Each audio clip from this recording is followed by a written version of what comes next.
Bienvenidos a Caminantes Camino. Nos encontramos para ingresar en la primera obra que será compartida en este canal de John Ronald Reuel Tolkien. Muchas gracias por acompañar, por sumarte en estas aventuras. Te invito a recorrer el canal donde hay más obras para escuchar. Ayúdame compartiendo el canal, suscribiéndote, dejando tu comentario, un me gusta, para seguir ampliando estos encuentros. El Silmarillion. Prólogo.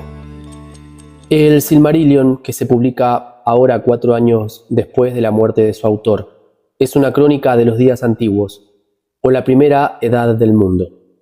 En El Señor de los Anillos se narraban los grandes acontecimientos del final de la tercera edad. Pero los cuentos de El Silmarillion son leyendas que proceden de un pasado mucho más remoto, cuando Morgoth, el primer señor oscuro, moraba en la Tierra Media, y los altos elfos combatían contra él por la recuperación de los Silmarils. Sin embargo, el Silmarillion no solo relata acontecimientos muy anteriores a los de El Señor de los Anillos, es también en lo esencial de su concepción un trabajo muy anterior. A decir verdad, aunque no se llamaba entonces el Silmarillion, ya estaba componiéndose hace medio siglo, y en las deterioradas libretas de notas que se remontan a 1917, aún pueden leerse las primeras versiones, a menudo garrapateadas deprisa con lápiz, de las principales historias de la mitología. Pero no llegó a publicarse, aunque ciertos indicios de su contenido podían entresacarse de El Señor de los Anillos. Y durante toda su larga vida, mi padre nunca lo abandonó, y trabajó en él aún en sus últimos años. En todo ese tiempo, el Silmarillion, considerado como una gran estructura narrativa, tuvo relativamente pocos cambios fundamentales. Se había convertido hacía mucho en una tradición fija y un marco para escritos posteriores.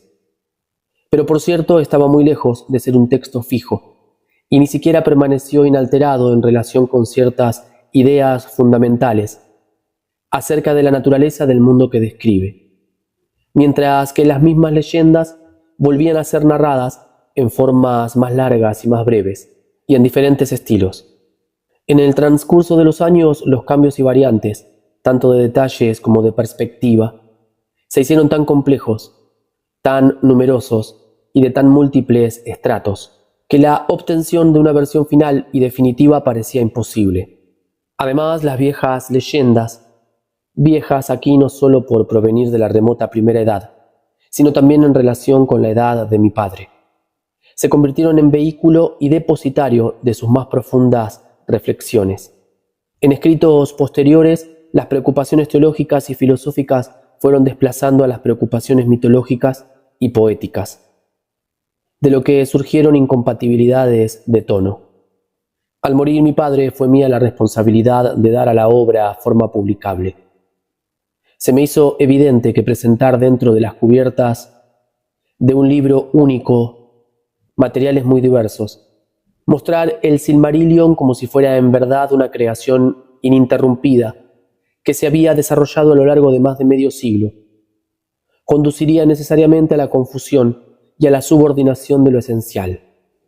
Por lo tanto, me puse a trabajar en un texto único, coleccionando y disponiendo el material del modo que me pareció más adecuado para obtener una narración con un máximo de coherencia y de continuidad interna. En este trabajo, los últimos capítulos, a partir de la muerte de Turin Turambar, planteaban dificultades especiales por haber permanecido inalterados durante muchos años, y en ciertos aspectos había una grave falta de armonía entre estos capítulos y las concepciones más desarrolladas de otras partes de la obra. No ha de esperarse una coherencia completa, sea dentro de los límites de El Silmarillion o entre El Silmarillion y otros escritos de mi padre, y aún en el caso de que fuera posible encontrarla, el precio sería muy alto e innecesario. Además, mi padre llegó a concebir el Silmarillion como una compilación, una narración compuesta a partir de fuentes diversas, poemas, crónicas y cuentos orales, que habrían sobrevivido en una antiquísima tradición. En esta concepción, por cierto, tiene un paralelo en la historia de la composición del libro, pues en buena parte se apoya en prosas y en poemas tempranos, y de algún modo un verdadero compendio, y no solo en teoría. A esto ha de atribuirse el ritmo variable de la narración y la abundancia de detalles en algunas partes. El contraste, por ejemplo, entre la evocación precisa de lugares y motivos en la leyenda de Turin Turambar y la elevada y remota narración del fin de la Primera Edad, cuando Thangorondrim fue destruida y Morgoth derrocado. Y también algunas diferencias de tono y descripción, algunas oscuridades y aquí y allí ciertas inconsistencias. En el caso de Valakenta, por ejemplo, hemos de suponer que si bien contiene mucho que se remonta sin duda a los primeros días de los Eldar en Valinor, ha sido remodelado en tiempos posteriores.